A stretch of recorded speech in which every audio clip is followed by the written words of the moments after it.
వచ్చారా? అబ్బా నాకు సిగ్గేస్తుందండి. నాకు సిగ్గేస్తుంది. మీ గొంతు ఏమిటి అలా ఉంది?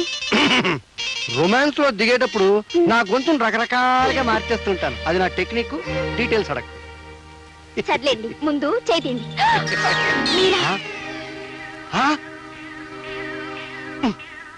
ఎప్పుడు రావాలో ఎక్కడికి రాకర్లేదో తెలియదు. Useless fellow. ఆ విషయం మీకు చెప్పాలని అమ్మ నన్ను ఇక్కడ తీసుకొచ్చింది. ఏమైనా అంగరాచి, నీకంటే పెద్ద గౌరవం కూడా లేకుండా ప్రేమ వ్యవహారం నడిపితే ఆయన ఉత్తరాలు రాస్తావా? నోర్మోయ్, నేను ఉత్తరం రాసింది ఈ ముసలోడు కాదు, మీ అబ్బాయికి. ఆ విషయం నాకు ముందే తెలుసు. అందుకే పరీక్ష పెడదామని వచ్చాను ఇక్కడికి. భుజాల మీద చేతి వేసుకుని పడగడ్డాక పగడం పరీక్ష? అది పరీక్షలో ఫస్ట్ పార్ట్. సెకండ్ పార్ట్ జరగకుండా నువ్వు వచ్చేసావు, అది నీ తప్పు. సర్లే పదండి. ఏనో వాగు. ఇదిగో, ఎప్పుడు కొడుకులు ఉత్తరాలు రాయకు, రాసిన తండ్రులకు అందనేవకు, అందరూ కాపురాలు చెడగొట్టకు. అసలు నా సంగతి ఎవరు కుంటున్నావు? నేను నిప్పులాంటి మనిషిని, కృష్ణుడిని, సమానం. రోజు భగవద్గీత చదువుతాను. ప్రేమించలేదు, పరీక్షించడానికి వెళ్ళాను, లక్షసార్లు చెప్పాను. నువ్వు నోరెత్తకు. చెయ్యొద్దులు ఏమిటే? చిన్నపిల్లని అనుకున్నాడు. రమ్మంటుంటే ఏమిట్రా నీ ఉద్దేశం? అసలు తప్పు చేసిన ఖైదీని చూసినట్టు చూస్తాడు నువ్వు. కళ్ళజోడు. ఈ కళ్ళజోడు నీదే. పని మాత్రం అడక్కు. ఈ కారు ఎవరిది? ఈ కారు ఎవరండి? మరి రాయిగాడిది. రాయి రే రాయి. ఇక్కడరా ముసలి పిల్లి కొడక. ఎప్పుడు వచ్చారా? నువ్వు పెళ్లి కొడుకులా తయారయ్యా మోహినింటికి వెళ్ళావు, అప్పుడు వచ్చా. నేను మోహిని ఇంటికి వెళ్ళింది ప్రేమించడానికి కాదు, పరీక్షించడానికి. మరోసారి చెప్తున్నాను, డీటెయిల్స్ మీ అందరికీ అర్థం కాకపోతే మీ కర్మ. చూడండి అన్నయ్య గారు, పెళ్లిడొచ్చిన కొడుకుని ఇంట్లో పెట్టుకుని కొత్త పెళ్లి కొడుకల్లి ఈయన వెర్రిమరి వేషాలు. మీరన్నా కాస్త గడ్డి పెట్టండి. ఎలాంటి సమస్యలు మళ్ళీ రాకుండా ఉండాలంటే వెంటనే పెళ్లి చేయాలమ్మా. నేను రెడీరా రాయి. రాయిచ్చు కొడతానేమనుకున్నావా? నేను మాట్లాడేది నీ కొడుకు పెళ్లి విషయం. నేను మాట్లాడేది నా కొడుకు గురించి. అనవసరంగా రాయి వేస్ట్ చేయకు. నీ ఎరుకలో మంచి సంబంధం చూసి పెళ్లి చేయి. చెప్పుతో కొడతాను ఈసారి. నేను మీ వాడికి సంబంధం చూడాలా? ఏం తమాషాగా ఉందా?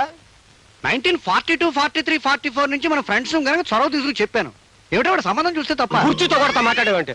డీటెయిల్స్ అర్థం కావటం లేదు. రాయితో ఎందుకు కొడుతున్నావు అర్థమైంది, చెప్పుతో ఎందుకు కొడుతున్నావు అర్థమైంది, కుర్చీతో ఎందుకు కొడుతున్నావు అర్థం కావటం లేదు. వేధవా, 18 ఏళ్ల నాడు నీ కొడుక్కిచ్చి పెళ్లి చేయాలని ఒక కూతురును గాని అల్లారు ముద్దుగా పెంచి పెళ్ళెప్పుడు చేస్తావురా అని అడగడానికి నీ దగ్గరకు వస్తే వాడికి సంబంధం చూడమంటావా? 18 ఏళ్ల నాడు నా కోడల్ని కని పెళ్ళెప్పుడని అడగడం కోసం ఇప్పుడు వస్తావా? కుర్చీ కొడతా. ముహూర్తాలు పెట్టింది రానక్కర్లేదురా. అంత పని చేసుకొచ్చేవాడినే. కూర్చో. కానీ ఈ కాలం కుర్రాళ్ళ సంగతి మనకు అర్థం కాదు కదా. అబ్బాయిని కూడా మాట అడిగి. నువ్వు అడుగు. చూడు బాబు, నువ్వు అంటే ముహూర్తాలు పెట్టించుకొస్తా. అలాగేనండి, కానీ ముందుగా అమ్మాయిని చూసి. నేను ఒప్పుకోను. పిల్లని చూసి నువ్వు చేసుకుంటే నన్ను నా ఫ్రెండ్ని అవమానించినట్టే. అంతగా కావాలంటే మాట ఒప్పుకో, తర్వాత కావాలంటే పిల్లని చూసుకో. ఒక్కసారి కూడా చూడకుండా ఎలానన్నా ఒప్పుకునేది? నువ్వు పిల్లని చూస్తావా? లేచి నిలబడరా, నిలబడా. ఈ రాయిగా నెగదిగా చూడు, మరోసారి చూడు. నీకు నచ్చాడా? వీళ్ళలాగే ఉంటుంది పిల్ల. నువ్వు కూర్చో. దీంతో కొడతా. నాలాగా ఉంటుందా? మా అమ్మాయి అందంగా ఉంటుంది బాబు. ఏడిచా, నువ్వు కూర్చో. అన్నపూర్ణ, సిద్ధాంతి కవర్ పంపించు. వారం రోజుల్లోగా పెళ్లి. నీ ఏర్పాట్లు నువ్వు చేసుకో. వచ్చిన పని అయిపోయిందా? ఇంకలే అదరా.